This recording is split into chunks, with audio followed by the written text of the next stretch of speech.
Pukul 6 waktu Indonesia Tengah, Radio Republik Indonesia ND menghadirkan Warta Berita.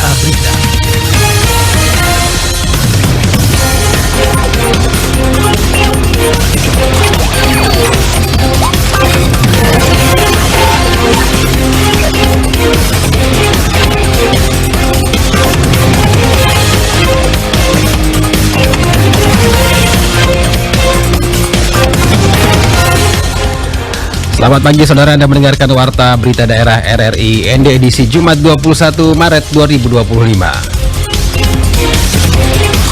Sari berita Kapolda NTT Irjen Polisi Daniel Tahimonang Silitonga pastikan mantan Kapolres Ngada AKBP Fajar Widyadharma Lukman Suratmaja ditindak tegas. Pedagang di Pasar Wolowona keluhkan akses jalan rusak dan berkubang di lokasi pasar. Bersama saya Rizwan Sumbi, kita ikuti berita selengkapnya.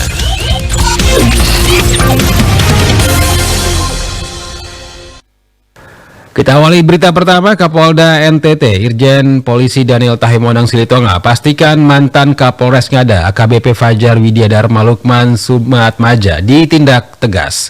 Laporan Epi Wahab.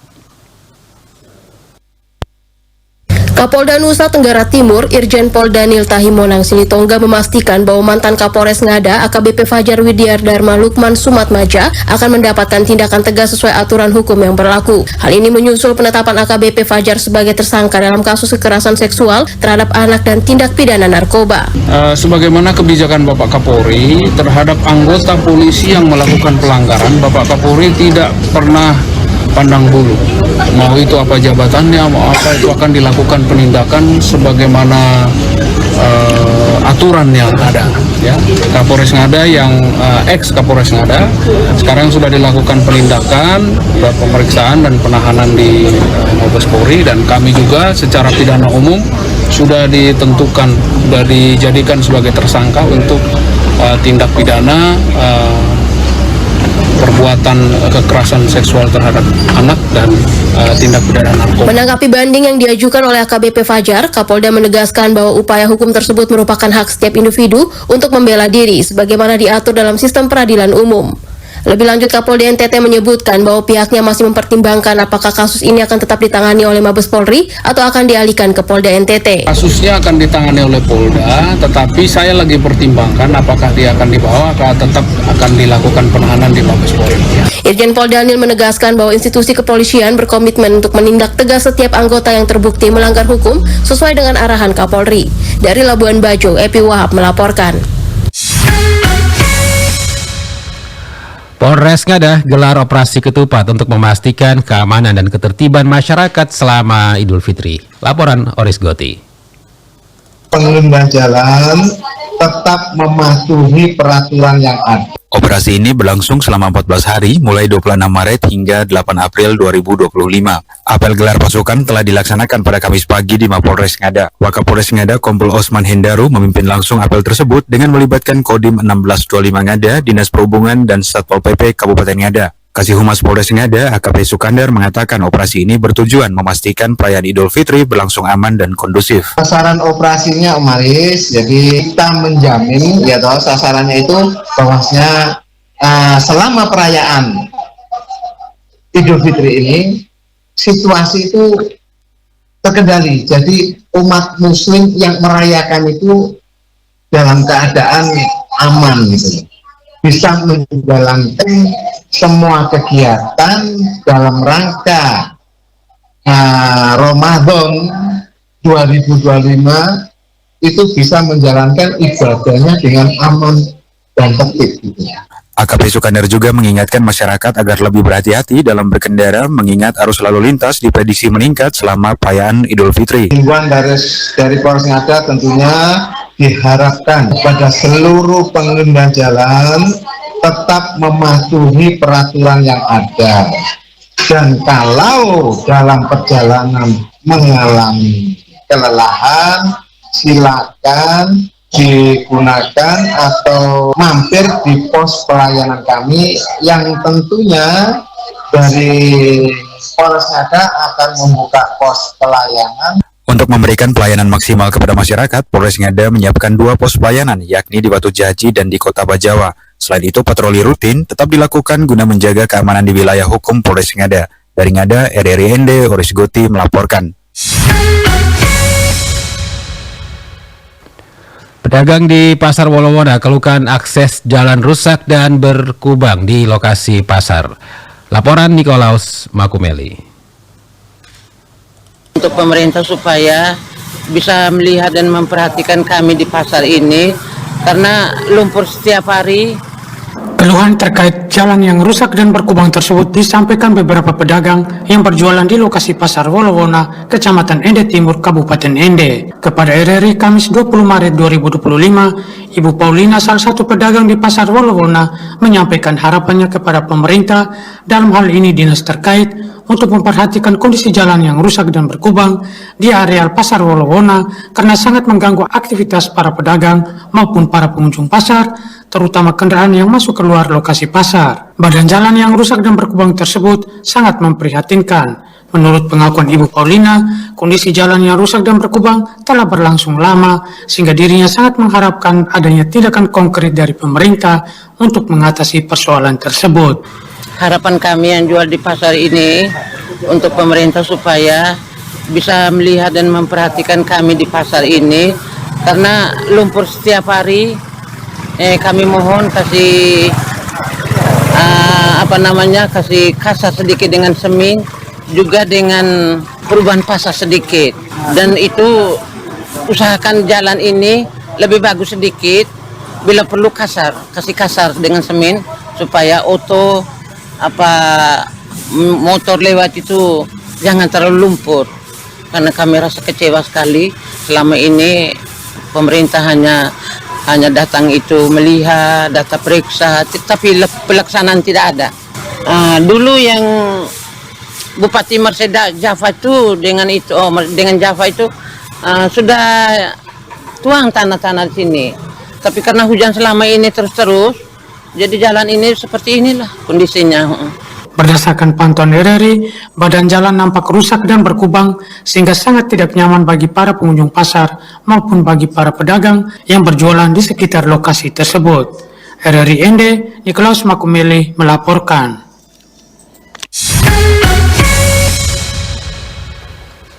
Asosiasi Profesi Kesehatan Kabupaten Ende resmi dibentuk. Deklarasi Asosiasi Profesi Kesehatan berlangsung di Aula Kampus Akper Ende pada Rabu 19 Maret 2025. Laporan Rovinus Wula.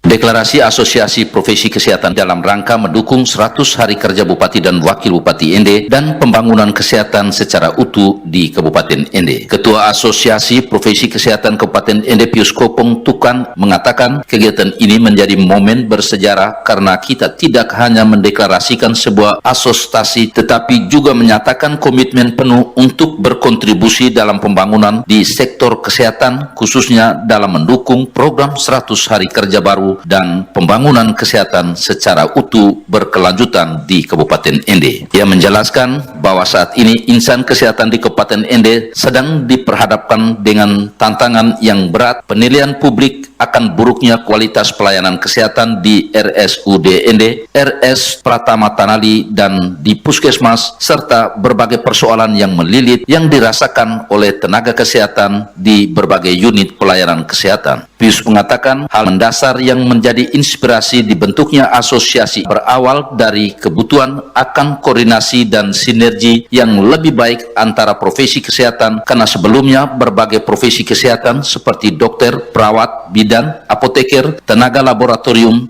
dan tenaga kesehatan lainnya bekerja dalam lingkup masing-masing. Namun, pihaknya menyadari bahwa kesehatan masyarakat tidak bisa ditangani secara terpisah-pisah. Menjadikan organisasi ini sebagai wadah untuk berbagi ilmu, berbagi pengalaman, serta gagasan-gagasan inovatif demi meningkatkan pelayanan kesehatan bagi masyarakat, demi mewujudkan Ende sehat, Ende melayani, dan Ende bersih. Dengan semangat kebersamaan, mari kita wujudkan sistem kesehatan yang lebih kuat, lebih inklusif, dan lebih berdampak, terutama bagi kita pelaku-pelaku pemberi pelayanan kesehatan. Pius menambahkan deklarasi Asosiasi Profesi Kesehatan bertujuan untuk membangun komitmen sebagai tenaga kesehatan dalam mendukung program Ende Baru, Ende Sehat, Ende Melayani, dan Ende Bersih dengan harapan dapat berperan aktif dalam meningkatkan kesehatan masyarakat, memastikan pelayanan kesehatan yang optimal, serta mendukung kebersihan dan kenyamanan lingkungan di Kabupaten Ende. RRI Ende Rufinus Fula melaporkan.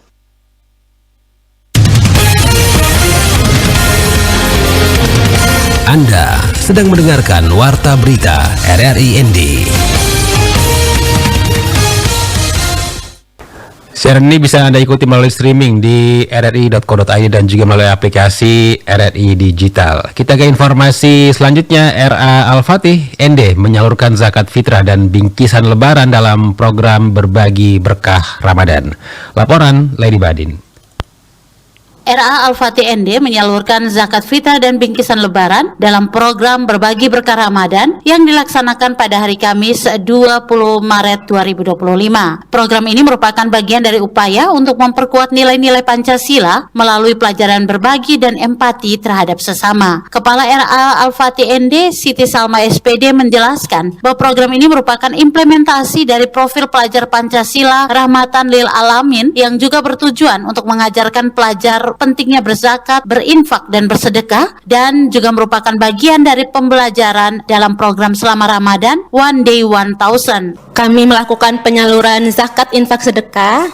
Target kami itu masyarakat di sekitar sekolah. Jadi di sekitar sekolah itu sepanjang Jalan Anggrek dan di belakang Koro-Koro. Program ini kan selain dari program Ramadan, ini juga merupakan program P5RA, profil pelajar Pancasila dan Rahmatan lil Alamin. Di bulan Ramadan ini selain kami berbagi kepada yang muslim, jadi kami juga memberikan untuk yang non-muslim persis di belakang sekolah. Ada non-muslim di belakang sekolah. Rahmatan lil Alamin jadi untuk semuanya gitu. Siti Salma menambahkan, kegiatan ini tidak hanya mengajarkan anak untuk berbagi dengan sesama, tetapi juga menumbuhkan rasa empati terhadap lingkungan sekitar dan sekaligus mengajarkan toleransi antar umat beragama. Program ini juga mendapat dukungan luar biasa dari orang tua murid yang turut berpartisipasi dalam kegiatan sosial tersebut. Dalam penyalurannya, pihak sekolah bekerja sama dengan Yakesma, Yayasan Amil Zakat Nasional, untuk memastikan penyaluran zakat dan bingkisan sampai kepada yang membutuhkan. Program kami ini selain dari RA Al-Fatih, kami juga bersama dengan Yakesma. Ini salah satu lembaga Amil Zakat Nasional juga yang sudah berizin.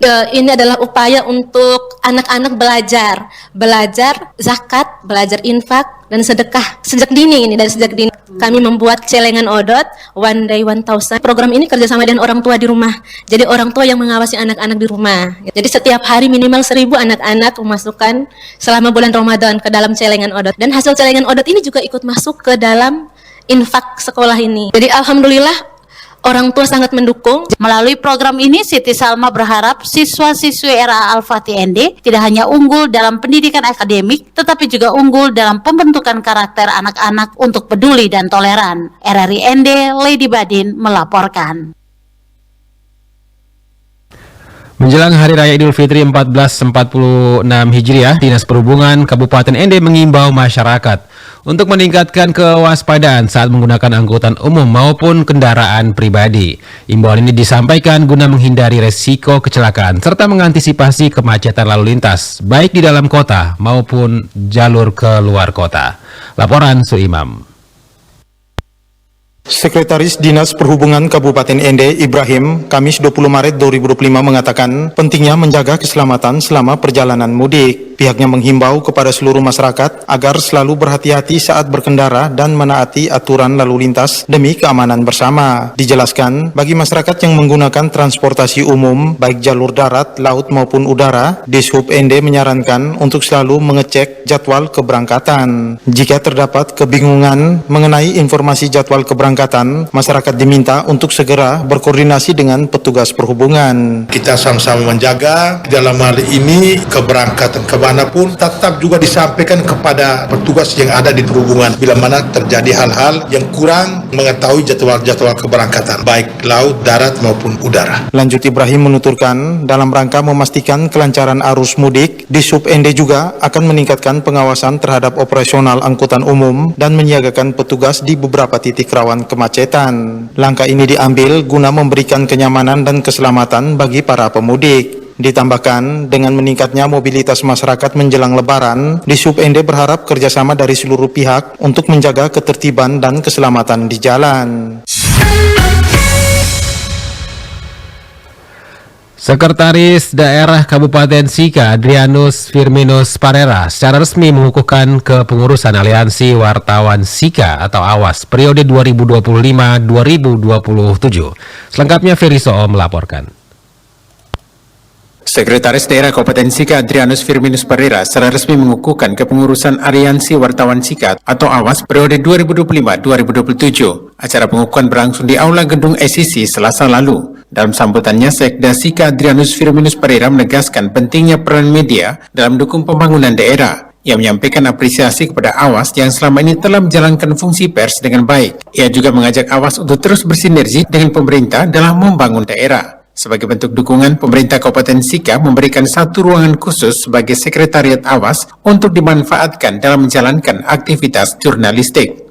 Sementara Ketua AWAS periode 2025-2027 Mario W.P. Sina dalam sambutannya mengatakan bahwa pengukuhan ini bukan sekedar seremoni, melainkan amanah besar bagi insan pers di Sika. Sejak didirikan pada 9 Februari 2014, AWAS telah menjadi pilar penting dalam mendukung pembangunan daerah, memperkuat demokrasi, serta mengawal kebijakan publik di Kabupaten Sika. Di era digital yang penuh tantangan, Mario W.P. Sina menyoroti maraknya hoax, disinformasi, dan pergeseran pola konsumsi informasi. Selain itu, tekanan terhadap kebebasan pers semakin meningkat. Wartawan sering menghadapi ancaman, intimidasi, dan intervensi dari berbagai pihak yang merasa terganggu oleh pemberitaan. Dengan pengurusan yang ada dan struktur yang sudah terbentuk, kami berharap bahwa wartawan-wartawan Kabupaten Sika ke depan yang menjadi lebih independen, menjadi garda terdepan untuk bagaimana bersama-sama mengawal dan bagaimana menyampaikan informasi yang kredibel,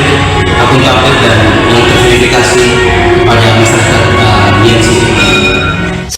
Mario W.P. Sina juga menegaskan 3 komitmen AWAS ke depan, yakni memperkuat literasi media agar masyarakat lebih cerdas dalam memilih informasi dan tidak mudah terpengaruh hoax, mendorong profesionalisme wartawan dengan meningkatkan kompetensi dan kualitas pemberitaan yang berbasis fakta serta etika jurnalistik, dan menjalin sinergi dengan berbagai pihak termasuk pemerintah dan organisasi masyarakat untuk menciptakan ekosistem informasi yang sehat, transparan, dan akuntabel.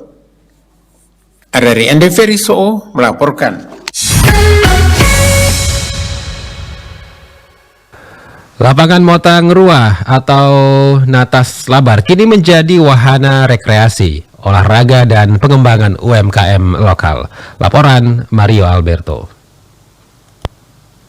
Natas Labar kini tampil dengan wajah baru yang lebih indah dan nyaman. Pembangunan yang dilakukan telah menyulap tempat ini menjadi ruang rekreasi yang menarik serta menjadi sumber penghasilan bagi masyarakat setempat. Suasana di Natas Labar semakin hidup dengan gelak tawa dan kebersamaan dari para pengunjung yang datang bersama keluarga maupun teman-teman. Selain sebagai tempat berekreasi dan berolahraga, kawasan ini juga membuka peluang usaha bagi para pelaku UMKM lokal. Siti Neneng, warga yang baru menetap di Manggarai selama 3 bulan, mengungkapkan kekagumannya terhadap perubahan yang terjadi di Natas Labar. Selain keindahannya, Siti juga mengapresiasi kebersihan dan kenyamanan lingkungan di Natas Labar.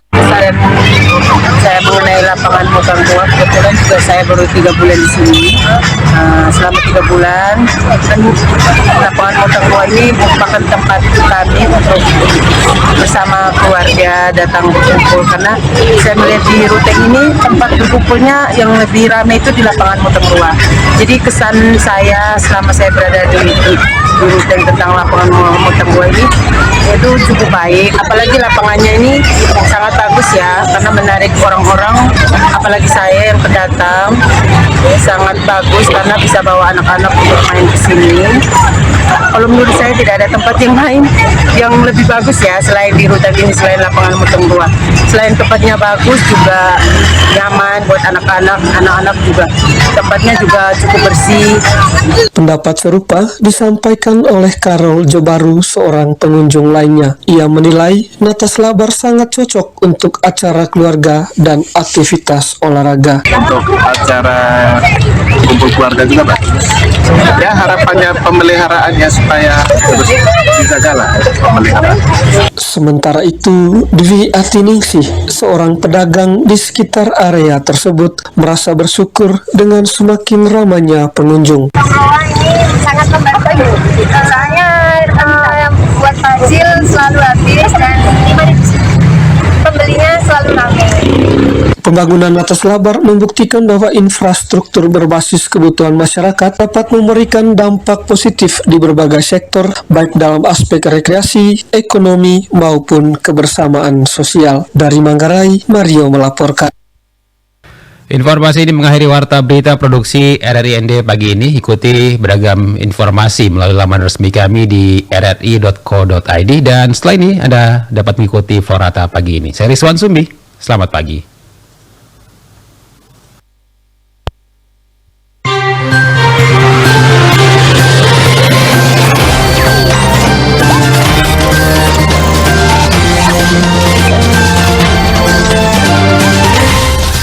Terima kasih Anda telah mengikuti Warta Berita RRI ND.